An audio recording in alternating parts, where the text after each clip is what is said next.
Iran इस वक्त अपने इतिहास के एक बेहद निर्णायक और खतरनाक मोड़ पर खड़ा दिखाई दे रहा है, जहां गुरुवार शाम पूरे देश में इंटरनेट पूरी तरीके से बंद कर दिया गया और राजधानी तेहरान से लेकर दूरदराज प्रांतों तक सड़कों पर लोग उतर आए। लाखों की तादाद में इस्लामिक रिपब्लिक के खिलाफ नारे लगाते नजर आए। जैसे ही प्रदर्शन शुरू हुए, वैसे ही सरकार ने इंटरनेट और फोन सेवाएं बिल्कुल काट दी। लेकिन इसके बावजूद सोशल मीडिया पर वीडियो सामने आ रहे हैं जिसमें जलती हुई सड़कें, बैरिकेड्स, आग की लपटें और सरकार विरोधी नारे साफ सुने जा सकते हैं। Cyber security watch dog NetBlocks के डायरेक्टर एएलपी टॉकर के मुताबिक ईरान में जब भी सरकार को लगता है कि प्रदर्शन खून खराबे की तरफ बढ़ सकते हैं, तो सबसे पहला कदम पूरे देश को डिजिटल रूप से अंधेरे में धकेल देने का होता है, ताकि जमीनी सच्चाई दुनिया तक ना पहुंचे और अंतर्राष्ट्रीय दबाव को रोका जा सके। पश्चिमी कुर्द बहुल इलाम प्रांत से लेकर उत्तर पूर्व मशहद तक और राजधानी तेहरान से लेकर शिराज और तबरीज तक 100 से ज़्यादा शहरों में लोग सड़कों पर हैं और ये आंदोलन अब अपने 12वें दिन भी दाखिल हो चुका है। मानवाधिकार संगठन ईरान ह्यूमन राइट्स एनजीओ के मुताबिक अब तक कम से कम 45 प्रदर्शनकारी मारे जा चुके हैं, जिनमें 8 बच्चे भी शामिल हैं। सैकड़ों लोग घायल हो गए हैं और 2000 से ज़्यादा लोगों को हिरासत में लिया जा चुका है। हालांकि सरकार इन आंकड़ों को स्वीकार नहीं कर रही है, लेकिन ज़मीनी जो हालात बेहद गंभीर हैं। इस बीच ईरान के निर्वासित क्राउन प्रिंस रजा पहलवी की अपील पर भी बड़ी संख्या में लोग गुरुवार को सड़कों पर उतरे और कई वीडियो में साफ सुना गया है कि लोग नारे लगा रहे हैं कि आखिरी जंग है और पहलवी वापस आएंगे। रजा पहलवी ने सोशल मीडिया प्लेटफॉर्म एक्स पर पोस्ट करते हुए ईरानियों से अपील की है कि एकजुट होकर सड़कों पर उतरें और अपने हक के लिए आवाज़ बुलंद करें। वहीं ईरानी सरकार से जुड़े मीडिया संस्थानों ने इन प्रदर्शनों को बिखरे हुए और सीमित बताया है, लेकिन जो तस्वीर सामने आई है उनमें राजधानी तेहरान की सड़कों पर जली हुई बसें, टूटे हुए मेट्रो स्टेशन और आग में जलती गाड़ियां साफ देखी जा सकती हैं। इसी बीच अमेरिका के राष्ट्रपति डोनाल्ड ट्रंप ने एक बार फिर चेतावनी दोहराई है कि अगर ईरान की सुरक्षा एजेंसियां प्रदर्शनकारियों पर जानलेवा बल प्रयोग करती हैं तो अमेरिका ईरान पर सीधा हमला कर सकता है। ट्रंप ने एक रेडियो इंटरव्यू में साफ कहा कि अगर लोग मारे गए तो अमेरिका बहुत सख्त जवाब देगा। वहीं आर्थिक हालात ने ईरान की आम जनता की कमर तोड़ दिया। महंगाई रिकॉर्ड स्तर पर है, मुद्रा की कीमत लगातार गिर रही है, खाने पीने की चीज़ें और दवाइयाँ आम लोगों की पहुँच से बाहर हो चुकी हैं। तेहरान के एक 30 वर्षीय नागरिक ने नाम न छापने की शर्त पर बताया कि कीमतें हर घंटे बढ़ रही हैं और किसी को नहीं पता कि ये हालात कैसे खत्म होंगे। मशहूर ईरानी पत्रकार और एक्टिविस्ट मसीह अलिनजाद ने CNN से बातचीत में कहा कि ये प्रदर्शन अब सिर्फ आर्थिक नहीं रहे, बल्कि लोग खुलकर कह रहे हैं कि इस्लामिक रिपब्लिक अब सुधर नहीं सकती और वो पूरे सिस्टम का अंत चाहते हैं। उन्होंने कहा कि इस बार लोग डर नहीं रहे क्योंकि उन्हें लगता है कि खोने के लिए अब कुछ भी बाकी नहीं है। इन प्रदर्शनों की शुरुआत तेहरान के ऐतिहासिक ग्रैंड बाजार से हुई, जहां दुकानदारों ने सरकार की आर्थिक नीतियों के खिलाफ दुकानें बंद कर दी थी। हालात तब और बिगड़ गए जब सेंट्रल बैंक ने सस्ते डॉलर की सुविधा खत्म कर दी, जिससे एक ही रात में चिकन, कुकिंग ऑयल और ज़रूरी खानों के सामान जो कीमतें वो आसमान छूने लगी। बाजारी जो हमेशा से सरकार के समर्थक माने जाते थे, वहीं अब सड़कों पर उतर आए हैं। सरकार ने हालात संभालने के लिए लगभग $7 महीने के कैश हैंडआउट की घोषणा की है, लेकिन राष्ट्रपति मसूद पेजेश्कियान ने खुद स्वीकार किया है कि सिर्फ इससे संकट हल नहीं होगा। इलाम और रोलिस्तान जैसे प्रांत आंदोलन के बड़े केंद्र बन चुके हैं, जहां लोग सीधे सुप्रीम लीडर अली खामनेई के खिलाफ नारे लगा रहे हैं। मजंदरार, गोरस्तान और मशहद से आए वीडियो में सरकारी इमारतों में आग और राष्ट्रीय झंडे को उतारते प्रदर्शनकारी दिख रहे हैं।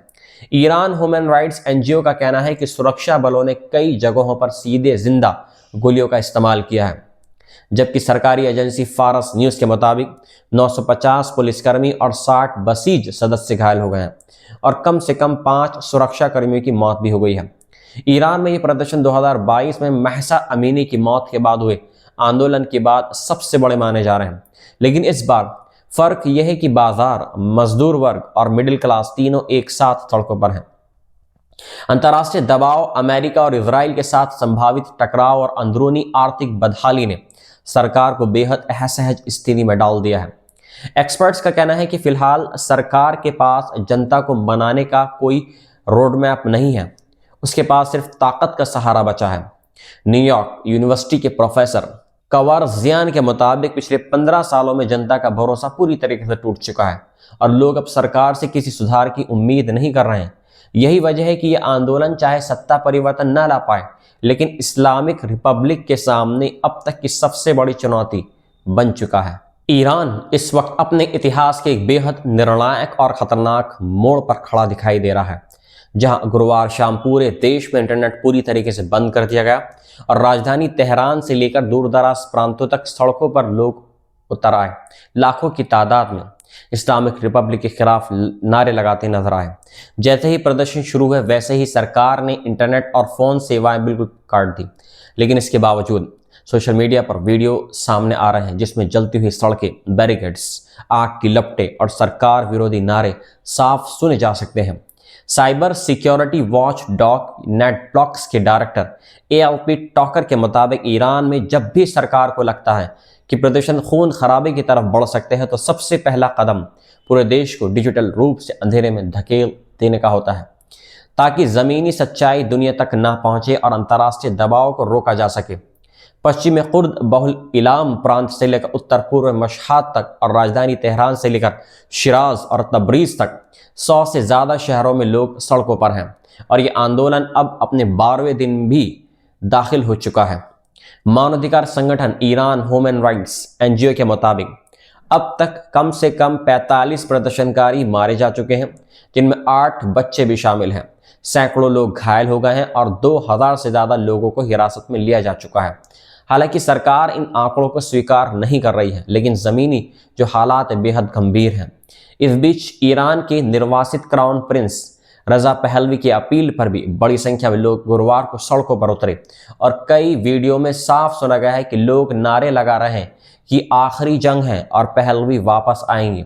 रजा पहलवी ने सोशल मीडिया प्लेटफॉर्म X पर पोस्ट करते हुए ईरानियों से अपील की है कि एकजुट होकर सड़कों पर उतरें और अपने हक के लिए आवाज़ बुलंद करें। वहीं ईरानी सरकार से जुड़े मीडिया संस्थानों ने इन प्रदर्शनों को बिखरे हुए और सीमित बताया है, लेकिन जो तस्वीर सामने आई है उनमें राजधानी तेहरान की सड़कों पर जली हुई बसें, टूटे हुए मेट्रो स्टेशन और आग में जलती गाड़ियां साफ देखी जा सकती हैं। इसी बीच अमेरिका के राष्ट्रपति डोनाल्ड ट्रंप ने एक बार फिर चेतावनी दोहराई है कि अगर ईरान की सुरक्षा एजेंसियां प्रदर्शनकारियों पर जानलेवा बल प्रयोग करती हैं तो अमेरिका ईरान पर सीधा हमला कर सकता है। ट्रंप ने एक रेडियो इंटरव्यू में साफ कहा कि अगर लोग मारे गए तो अमेरिका बहुत सख्त जवाब देगा। वहीं आर्थिक हालात ने ईरान की आम जनता की कमर तोड़ दिया। महंगाई रिकॉर्ड स्तर पर है, मुद्रा की कीमत लगातार गिर रही है, खाने पीने की चीज़ें और दवाइयाँ आम लोगों की पहुँच से बाहर हो चुकी हैं।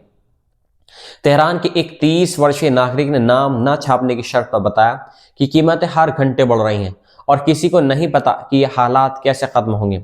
मशहूर ईरानी पत्रकार और एक्टिविस्ट मसीह अलिनजाद ने CNN से बातचीत में कहा कि ये प्रदर्शन अब सिर्फ आर्थिक नहीं रहे, बल्कि लोग खुलकर कह रहे हैं कि इस्लामिक रिपब्लिक अब सुधर नहीं सकती और वे पूरे सिस्टम का अंत चाहते हैं।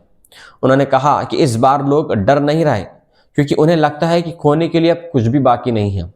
इन प्रदर्शनों की शुरुआत तेहरान के ऐतिहासिक ग्रैंड बाजार से हुई, जहां दुकानदारों ने सरकार की आर्थिक नीतियों के खिलाफ दुकानें बंद कर दी थी। हालात तब और बिगड़ गए जब सेंट्रल बैंक ने सस्ते डॉलर की सुविधा खत्म कर दी, जिससे एक ही रात में चिकन, कुकिंग ऑयल और ज़रूरी खानों के सामान जो कीमतें वो आसमान छूने लगी। बाजारी जो हमेशा से सरकार के समर्थक माने जाते थे वहीं अब सड़कों पर उतर आए हैं।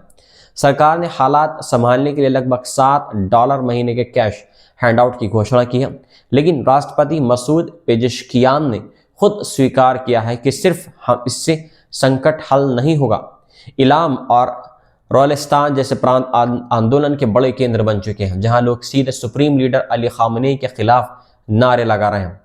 मजंदरार, गोरस्तान और मशहद से आए वीडियो में सरकारी इमारतों में आग और राष्ट्रीय झंडे को उतारते प्रदर्शनकारी दिख रहे हैं।